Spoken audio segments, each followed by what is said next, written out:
So I was talking to this lady who has a caring company, and she was telling me about how when she was like 17, when she first started in her job, before she had her own company, she got sent to this old man's house. This guy was like well known to be aggressive, and she was really scared about going. And when she got there, she said this house is in the middle of nowhere, like just surrounded by countryside everywhere you go. So the first few hours she's there, everything's fine, like everything's going to plan, the old man's being nice. But then it gets to dinner time, and she says she starts to hear wind outside the house, and where they're in the middle of nowhere, she just thinks there's nothing to protect the house from the wind. It was like a howling sound. So she sits down and they're both eating their dinner, and every time that this old man hears this noise, he looks really frightened, and you can tell he's getting agitated. Anyway, where they're sitting is the dining room, and then out the window of the dining room, they have these big windows, and out the window of the dining room he had a pond with koi fish, so like expensive fish, and he was very protective of the fish. And this was one of the things that he would always get angry about, and she'd already been warned, like he's very protective of his kois, he might ask you to like feed them. He starts to give her the signals that he might be going down that way where he's going to start getting like aggressive. And so at that point she decides to bring her mum and dad, but they had already said, if you have any issues, call one of us, we'll be outside and we'll just sit and wait and just make sure that you're okay, because she's in the middle of nowhere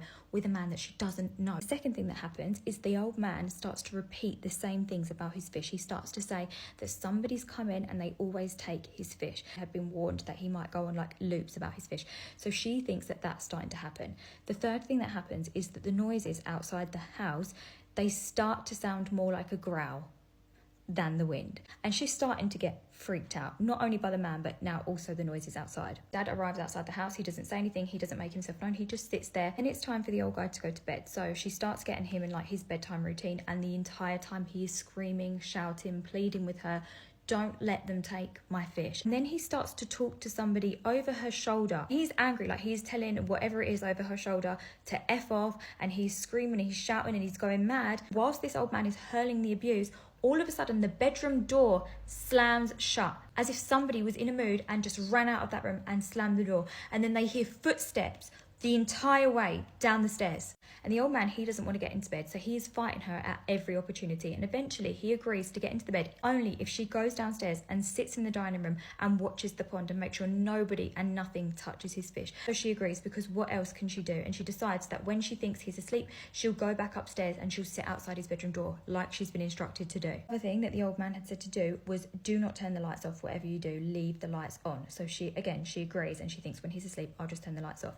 So she goes downstairs, she waits for him to fall asleep, and then she goes back up the stairs, she sits outside his room, and she's been instructed by the people that she works for to make sure the lights are off, but she turns the lights off. She then nods off for a few hours. She wakes up to the sound of the growls again, and at first she thinks it's the wind, and then she's like, that is not the wind, it's a growl, a visceral growl from a loud animal. And she has no idea what could be making this sound, but she thinks it's going to wake this guy up. So she decides she needs to like pull his door completely shut. Decides that she's just going to check on him quickly to make sure he's okay. And when she pokes her head round the edge of the door, he isn't in bed. He's gone.